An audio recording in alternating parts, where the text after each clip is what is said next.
안녕하세요. 소요소 구독자 여러분. 네, 시쓰는 이소라고 합니다. 오늘은 카메라 앞에 선 이유는 다름이 아니라 제가 해외여행지에 항상 시집이나 책을 가지고 다니는데 그때마다 무엇을 가지고 다니는지 조금 궁금하셨을 것 같아서 제가 실제로 가지고 다녔던 책들을 이렇게 챙겨왔습니다. 어떤 책인지 어떤 여행지인지는 아직은 비밀로 하기로 하고요. 총 5개국 5개 도시입니다.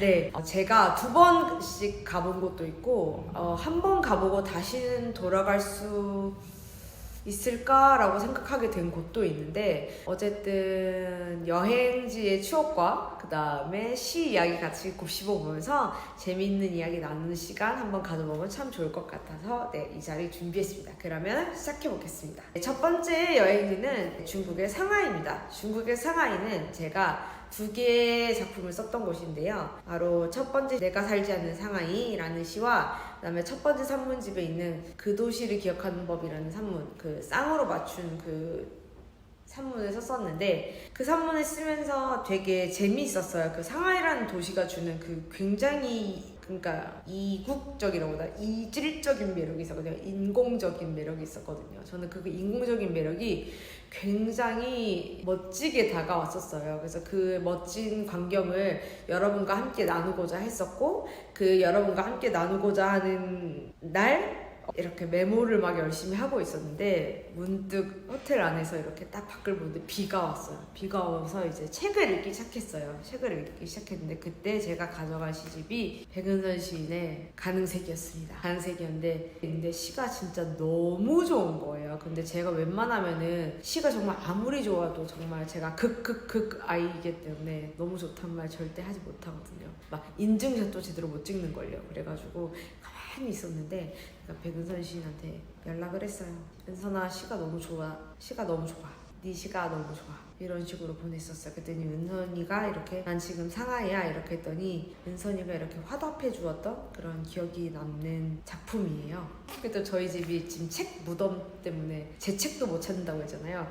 그래서 지금 백은선이 도움받는 기분밖에 못 가지고 왔는데 은선이의 시집은 당연히 집안에 있고요. 왜냐면 저희 집이 이사를 가지를 않았기 때문에 몇 년 동안 이사를 가지 않았기 때문에 당연히 집에 있고요. 그냥 이 시집을 읽으면서 늘 그 생각을 했던 것 같아요. 나는 이토록 예민할 수 있을까? 나는 이보다 더 예민한 감각을 키울 수 있을까? 그렇게 생각해 본다면 은선이는 원래가 예민하여 그 예민함으로 그냥 단련되어서 살아갈 수 있는 사람이라고 한다면 저는 예민함을 계속 키워나가서 그 노력해 나가야 되는 사람이구나. 뭔가 천재와 노력 혐오 약간 그런 느낌이 저는 들기도 하였었어요. 그래서 저는 여러분들이 이 시집을 읽어주셨으면 좋겠다는 마음으로 가지고 왔습니다.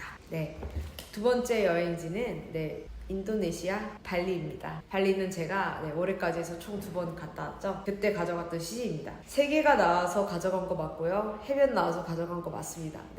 굉장히 단순한 이유로 가져갔지만 굉장히 내용은 단순하지가 않죠, 여러분. 너무 아름답고 서정이라는 단어는 안 어울리는 것 같아요. 수동적이진 않으니까요, 이 시들이. 전 이 시들이 굉장히 예민하다고 느껴졌고 저는 예민한 시를 좀 좋아하거든요. 그래서 예민하다고 느껴졌기 때문에 굉장히 좋아하는 시집이 정말 어떤 그 말 그대로 센티멘털한 그런 문장들이 가지고 있는 세계관 속에서 제가 어떤 잘 모르는 해변을 유유히 걷고 있는 그런 기분이 들기도 하였어요.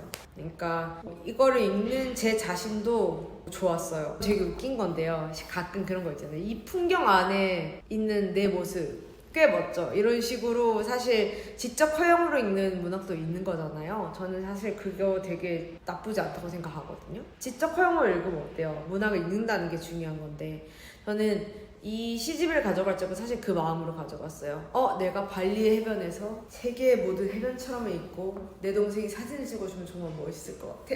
마음으로 가져간 거 정말 맞아요. 그럼에도 불구하고 나는 그것을 생각하지 않을 정도로 이 시집에 푹 빠져서 맥주 빈땅을 한 3병을 마시면서 이 시집을 읽었다라고 말씀드리고 싶고요.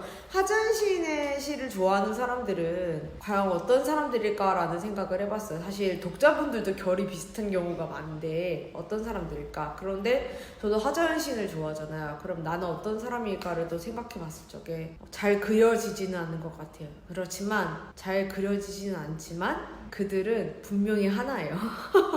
이게 무슨 말인지 모르겠는데 잘 그려지진 않아요. 그냥 뭔가 대중 막 약간 이런 것처럼 되게 뭔가 예술인 이런 것처럼 잘 그려지진 않는데 되게 우리는 하나라는 어떤 소속감은 분명하게 있는 것 같아요. 내가 하재현을 좋아한다라는 어떤 소속감이 있는 것 같고 그게 하재현이라는 어떤 한 세계 안에서 되게 똘똘 뭉쳐있는 느낌이 들어서 저는 하재현의 신작이 나올 때마다 항상 막 가슴이 두근거리면서 읽었던 것 같아요. 그리고 저는 시를 원래 되게 길게 쓰는 스타일이고 되게 길어야지만 뭔가 시가 연결이 되고 뭔가 세게 말해야지만 뭔가 사람들이 알아듣는다고 생각했는데 이렇게 제 기준이에요. 연하게 이렇게 호흡이 짧게도 사람들이 다 알아먹을 수 있게 칼날로 찌를 수 있구나라는 생각을 저는 하재현 시인의 시를 보면서 많이 생각했던 것 같습니다. 되게 단순하게 이랬다 저랬다 무엇 했다 그랬다 이런 식으로 이야기가 이어나가는 것 같지만 사실 그 전체 장면을 보면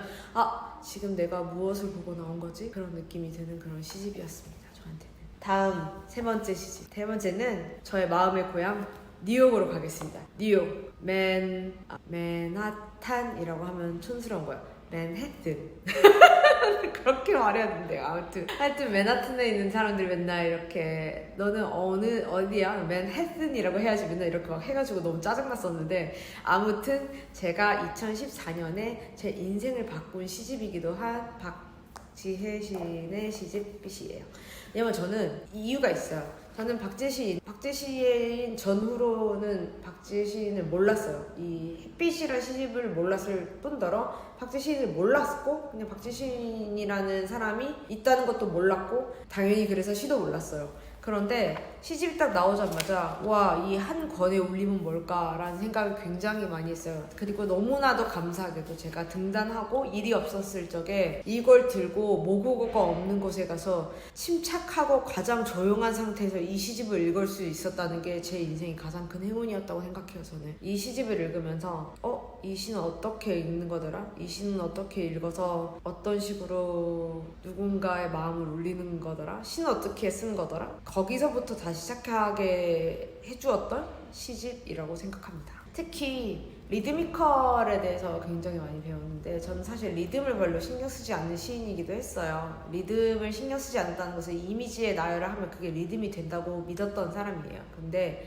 말이 안 되는데 리듬이 되고 그 리듬이 시가 되네? 라는 걸 처음 알게 해준 시인이에요. 그래서 저한테는 리듬 선생님이에요. 그래서 리듬을 모르시겠거든 박지혜 시인의 햇빛을 보셨으면 좋겠다는 생각을 합니다. 그리고 저는 이 시집이 그래서 정말 너무 슬퍼요. 그리고 여기 좀 웃긴 얘기가 있어요.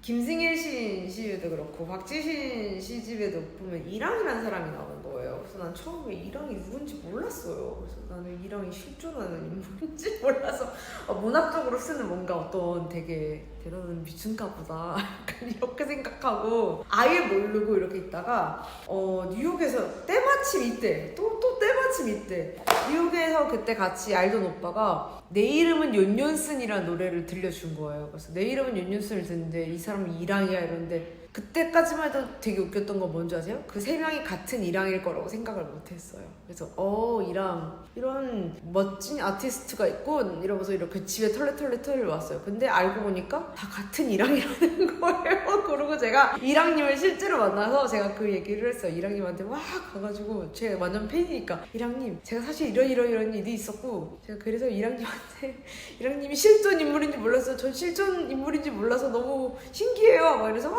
너무 좋아하고 제가 이랑님이랑 나중에 같이 그 공연 같은 것도 같이 했었거든요. 그래서 막 완전 성덕이 된 거죠. 그래서 막 얘기했더니 이랑님이 나중에 서명해 주셨을 적에 늑대가 나타나니까 서명했을 적에 실존 인물 이랑 드림 이렇게 서명을 해주셨는데 저는 그게 진짜 웃겼었어요.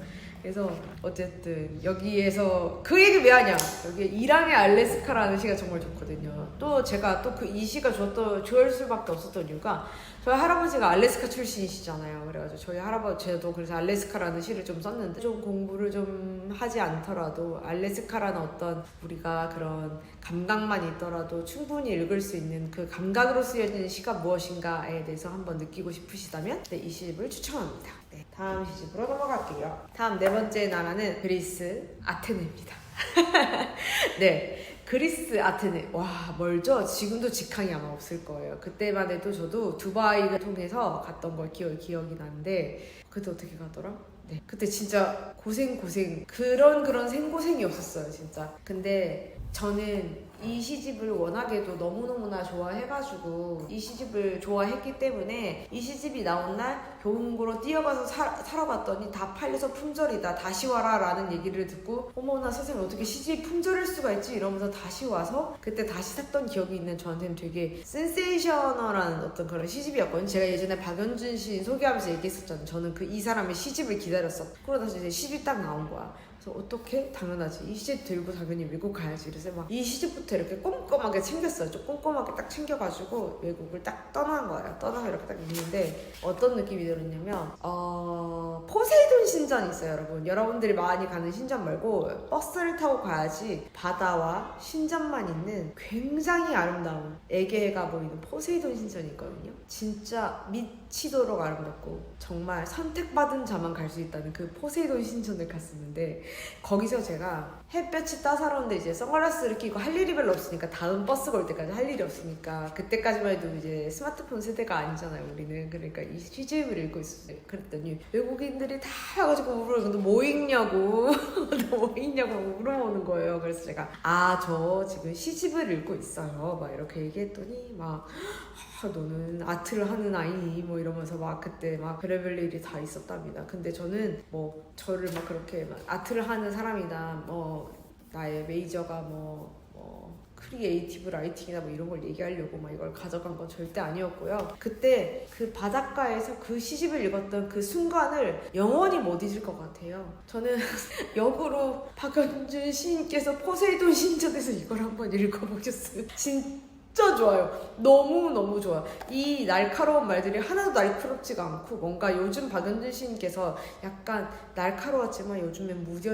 칼날이 약간 무뎌진 채로 어떤 그런 문학적인 얘기들을 하시면서 나는 이제 괜찮아. 나는 이제 이렇게도 예민하고 분명하게 이야기할 수 있어를 보여주시는 것처럼 그걸 이 시집으로 포세이돈 신전에서 느꼈어요. 뭐 내가 강림을 받은 건지 뭔지 모르겠지만 포세이돈 신전에서 그걸 느꼈습니다. 바다와 햇살과 그다음에 정말 외국인들 사이에서 버스를 기다리는 찰나가 정말 저한테는 평생 잊지 못할 그런 경험이 아니었나 싶습니다. 네, 그러면 마지막 책으로 넘어가 볼게요. 마지막은 여러분들도 예상을 하셨을지 모르겠지만 독일 베를린에서 제가 추천하고 싶은 시집은 정다은 시인의 시집 서로에게 기대서 끝까지 라는 시집입니다. 물론 이거는 뭐 어나더 커버 뭐 이런 게 있어가지고 뭐 이렇게 사실 뭐 봐야 된다 뭐 이런 얘기가 있는데 저는 껍데기 벗기는 걸 않기 때문에 이걸 좋아합니다. 저는 정다은 시인이 생활에서 포착을 참 좋아해요. 정다은 시인만 가질 수 있거든요. 그거는 저는 사실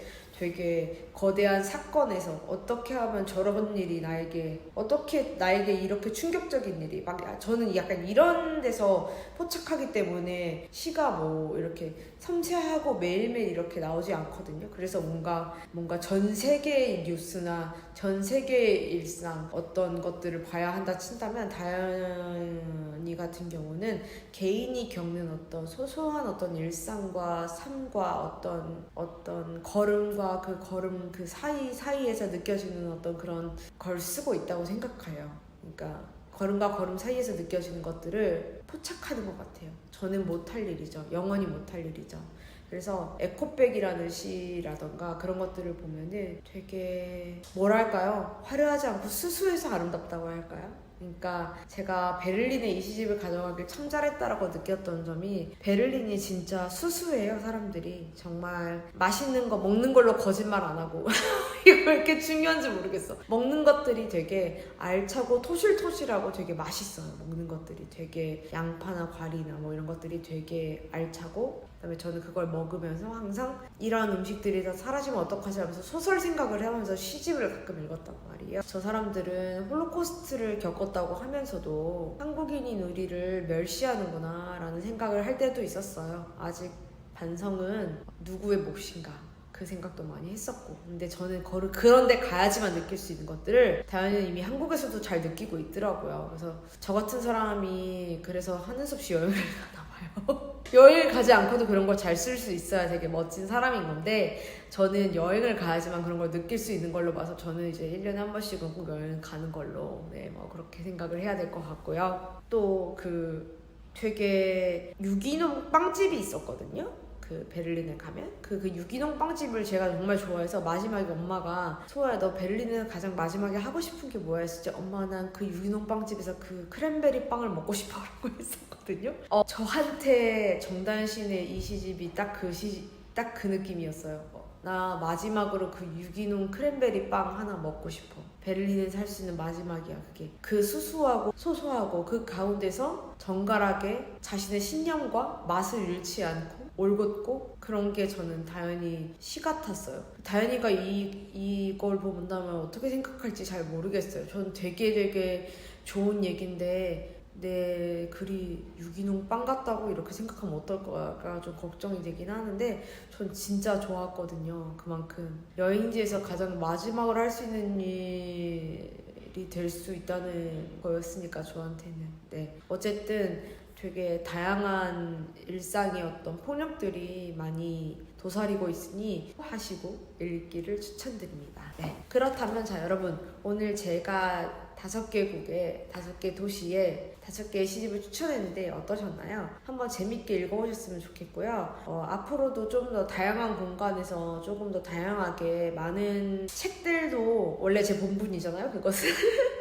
책들도 많이 추천도 해드리고, 그 다음에 또 좋은 소식들 같은 거 있으면 또 많이 보여드릴 테니까 여러분들 많이 기대해 주시기 바랍니다. 오늘 너무 감사합니다. 안녕.